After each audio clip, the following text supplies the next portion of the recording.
Pour la deuxième partie de la théorie de notre ami Debunk Hazard, qui nous a fait une petite théorie assez sympa.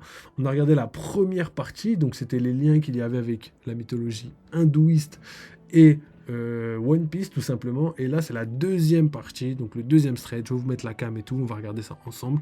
Et voilà, j'espère que ça va marcher, qu'il n'y aura pas de bugs supplémentaires. Donc let's go les gars. En plus le pire c'est que j'étais en train de faire mon auto-promo, donc les gars n'hésitez pas à aller sur le Discord, sur le Twitter, il y a pas mal de trucs. Je vous ai fait je vous ai mis toutes les mini-aventures, là je vais en rajouter encore en couleur et tout, en plus c'est magnifique, donc n'hésitez pas à les checker. Je vais vous mettre aussi plein d'informations sur les équipages, sur les fruits du démon, mais aussi sur les SBS, etc. etc. D'ailleurs, il y a déjà des infos sur les SBS qui sont sortis du prochain tome, là, qui sont même pas encore sortis d'ailleurs. Il y a encore l'actu aussi, il y a pas mal de trucs qui sortent par rapport à One Piece et tout.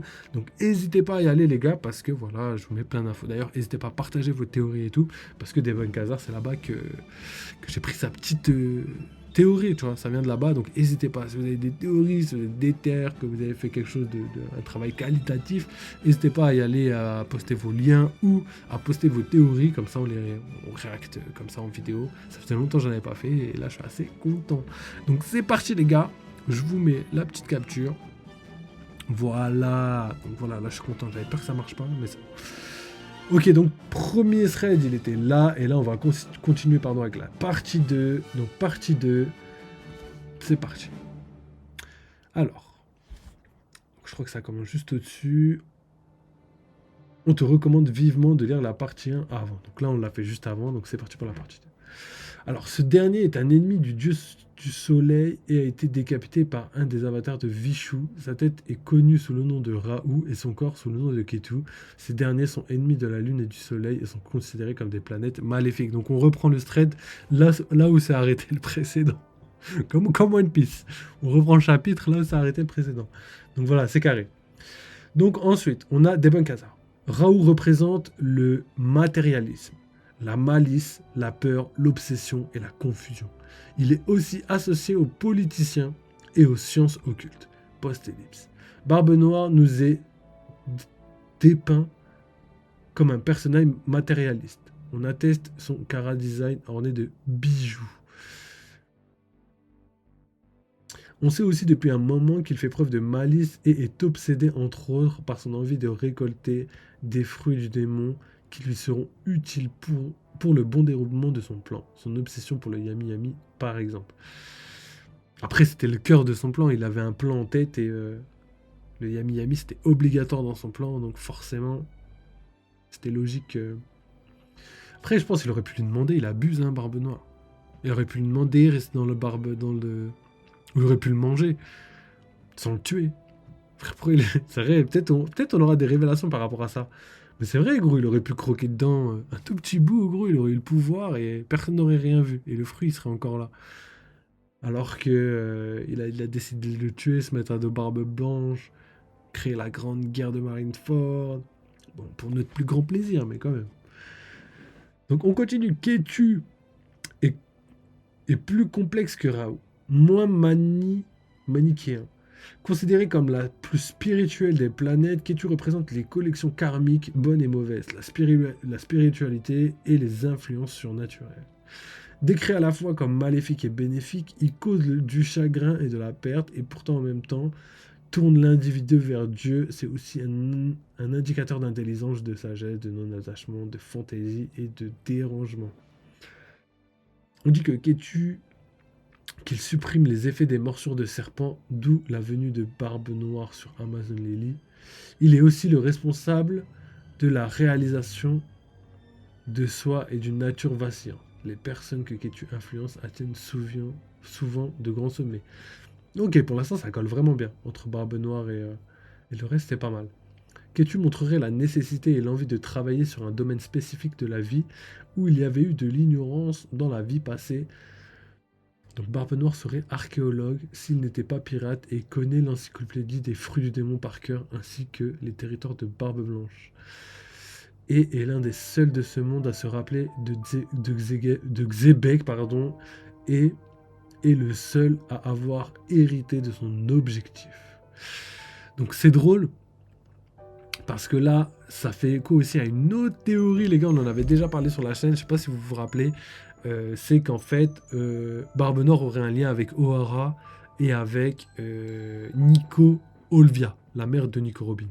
Pourquoi? Parce qu'en fait, ils auraient le même béret, euh, et en fait, ils ont un destin similaire dans le sens où ils ont tout perdu très très jeunes et ils se sont livrés, ils étaient livrés à eux-mêmes très très jeunes. Et aussi parce que justement la caractéristique primaire de Barbe Noire, pardon, c'est qu'il est très intelligent et vu qu'il dort pas, il passe sa nuit à lire des livres, à s'instruire, etc., etc. Donc c'est aussi ce qui le rend très intelligent. Donc voilà, ça c'est une des choses qui montre que Barbe Noire pourrait potentiellement être archéologue, venir potentiellement de O'Hara ou quelque part de similaire, etc., etc. Donc à voir. Pour l'instant, on n'a pas de confirmation, on n'a pas de truc, mais et voilà, hein, toujours on peut juste supposer, on peut juste s'interroger là-dessus. Donc passons à la suite. Ketu montrerait la nécessité et l'envie de travailler sur un domaine spécifique de la vie où il y avait eu de l'ignorance dans la vie passée. Barbe Noire serait archéologue, donc ça on l'a déjà lu. Et pour finir, Ketu amène un sentiment de détachement complet, de perte et d'errance. Il est aussi considéré comme la planète de l'illumination et de la libération. Et celui qui a perdu la tête est celui qui veut aller au-delà de la vie mondaine, être roi par exemple. Tous ces côtés, on les retrouve dans ses apparitions, que ce soit à Jaya ou à Marineford, quand Barbe Blanche lui dit qu'il n'est pas celui que Roger attendait. Donc voilà. Ce qui est sûr, c'est vrai que. Après, il veut pas être roi. Hein. Enfin, il veut être roi, mais roi du monde. Lui, il veut être. Il veut pas être roi des pirates, c'est ça que je voulais dire. Donc ça colle parfaitement. Alors, donc, Barbe Blanche lui dit qu'il n'est pas celui que Roger attendait, ou bien durant ses récentes apparitions chez les Kuja, Barbe Noire est une personne intelligente et dénuée de tout attachement quand il s'agit d'exécuter son plan. Il tue un Nakama qu'il a côtoyé des années sans la moindre hésitation. Enfant, il est dessiné en plein chagrin par Oda. Malgré son âge, il porte toujours une grande importance aux rêves. Personnage très dérangeant, il nous cache encore plein de mystères, dont un en particulier que nous allons tenter d'élucider dans la théorie qui suit. Ok. Théorie. Barbe Noire et ses deux fruits. On a toujours pensé que Barbe Noire avait plusieurs cœurs et on avait lié ça à un jumeau siamois, mais avec les révélations de ces derniers chapitres, notre pensée s'est précisée et cette théorie est arrivée à maturité. On sait grâce aux mots de Marco que c'est quelque chose à l'intérieur de son corps qui permet à Barbe Noire de manger plusieurs fruits du démon. 2 à l'heure où on écrit ces lignes, même si on pense que ça ne va pas changer. Pour moi, il y a moyen qu'ils en prennent 3, mais déjà 2, c'est colossal. Alors pour un humain ordinaire, ça l'est certainement, mais comme vous le savez, Teach n'est pas comme la plupart des gens. Il y a quelque chose de différent le concernant. Son corps est différent. Est-ce que c'est comme cela qu'il a réussi ceci? Donc voilà, je préfère la définition que Marco a dit, parce que plutôt Debakazar a dit qu'il y avait quelque chose à l'intérieur de son corps. Et là, c'est clairement montré que son corps était différent. Et c'est vrai que depuis, Saturne a émis pas mal d'hypothèses concernant sa race. Et c'est ça la chose qui change, c'est que c'est sa race qui potentiellement pourrait lui donner quelque chose de plus. On a vu que Kuma, lui, sa race était complètement différente avec les boucaniers, etc., etc. Donc là, Oda, le fait de parler de race au même moment, et ben, ça nous fait direct penser que Barbe Noire pourrait être un boucanier, et qu'en fait, les boucaniers pourraient avoir plusieurs âmes, quelque chose comme ça, ou un subconscient très très fort, etc., etc. Parce que Kuma a un subconscient très très fort. Et moi, je pense que c'est clairement une fin d'Oda et qu'il n'y a pas de lien entre les deux races, que c'est juste deux races complètement différentes, et qu'Oda joue avec nos émotions, tout simplement. Et ce qui est important à retenir, c'est la phrase de Marco, son corps est différent, et il faut le prendre vraiment comme ça. Son corps est différent, son corps n'est pas comme le nôtre. Alors, chez les Benkazar, on rattache Xebek à Zvarbanu et Barbe Noire à Rao et Ketu, qui résulte de la décapitation de Zvarbanu. La volonté de Xebek s'est transmise à Barbe Noire à sa mort, tout comme Svarpado est devenu Raoult et Ketu quand son corps a été séparé en deux. Vegapunk nous a appris que pour reproduire un paramécia, il crée un sang vert. Le Yami Yami no Mi est un Logia différent. Il ne permet pas de se transformer en ténèbres, mais seulement de générer et contrôler les ténèbres et la gravité à la manière de certains paramécias. Effectivement. D'ailleurs, si je ne me trompe pas, on ne peut pas copier les Logias, on peut copier que les Zoan et les paramécias. Ça, c'est une certitude. Le Logia, c'est impossible à copier. Le Green Blood est utilisé pour les personnes et les personnages, on ne le sait pas encore, mais pour moi c'est logique, qui sont encore vivants. C'est-à-dire que quand on utilise le Green Blood, c'est pour copier un fruit qui est en cours, qui est possédé par quelqu'un et qui est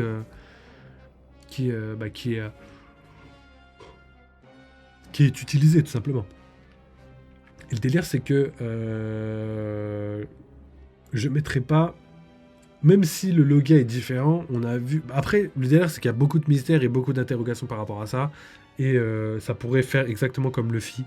On connaît le parallèle qu'il y a entre Barbe Noire et Luffy, l'ascension fulgurante de Barbe Noire, l'ascension fulgurante de Luffy, les révélations par rapport à leur parcours, par rapport à leur lien avec les ténèbres et Luffy avec la lumière, etc., etc. Il y a des parallèles vraiment énormes, même je veux dire des choses simples comme par exemple Caribou qui est vraiment le fan absolu de Barbe Noire et Bartholoméo qui est le fan absolu de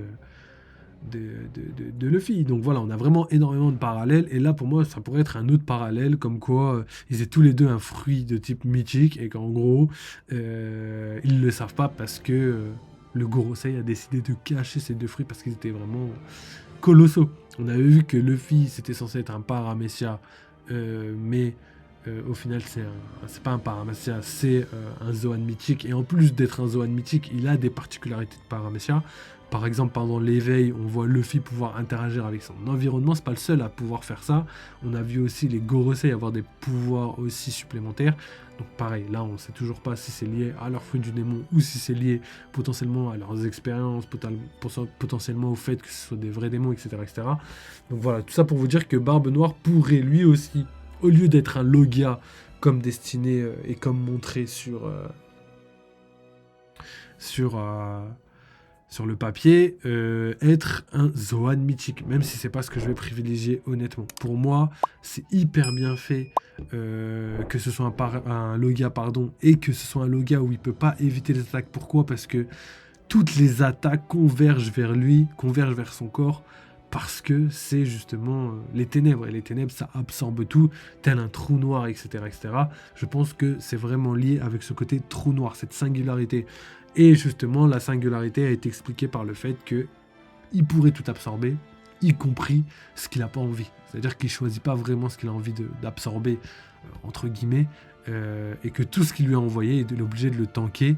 Et ça marche bien par rapport au fait que Barbe Noire est une race spéciale, un corps spécial, parce que son fruit, c'est pas tout le monde qui peut résister et devoir tanker tout ça.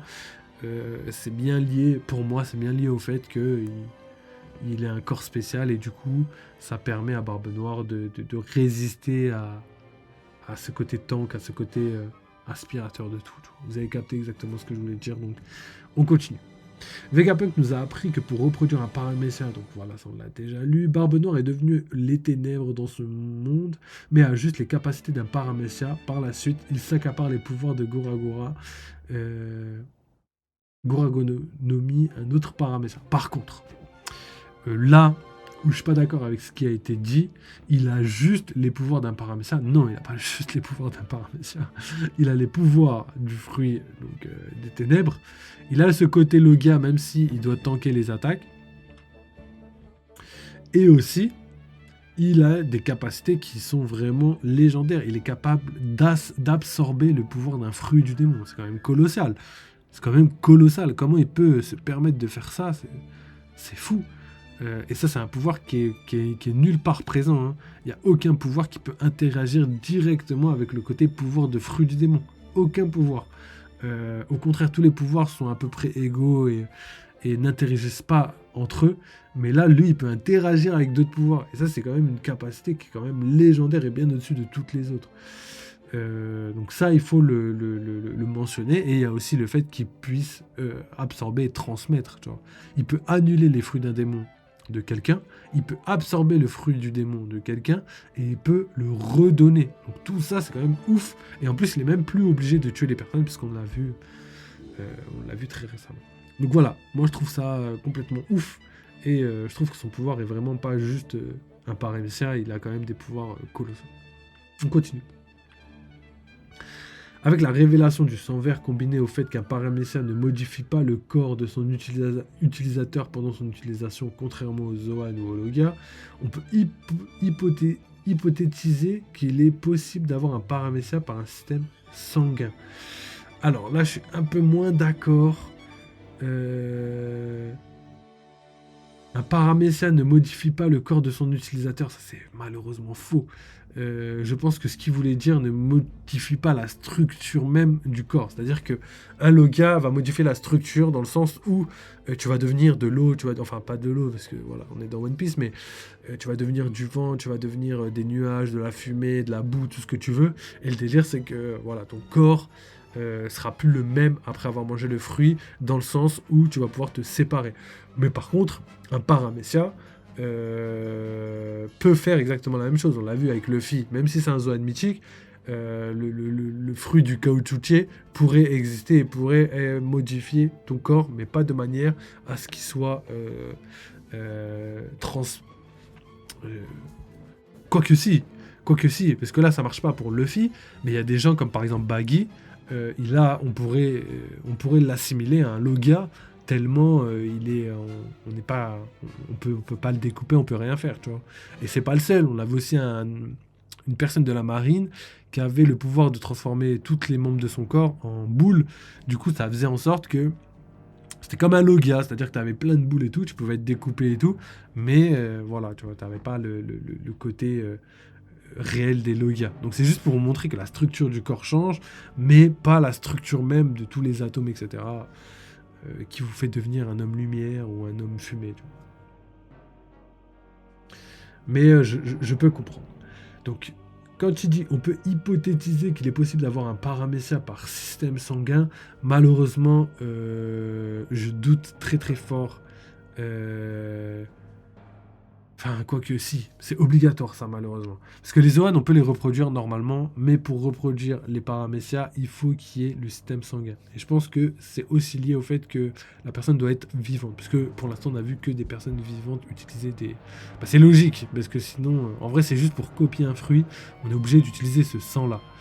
Donc forcément, il faut que le fruit existe, et sinon on leur donne le fruit tout simplement, et ils ont mangé un fruit du démon, tu vois. Sauf que là, c'est vraiment une copie du fruit.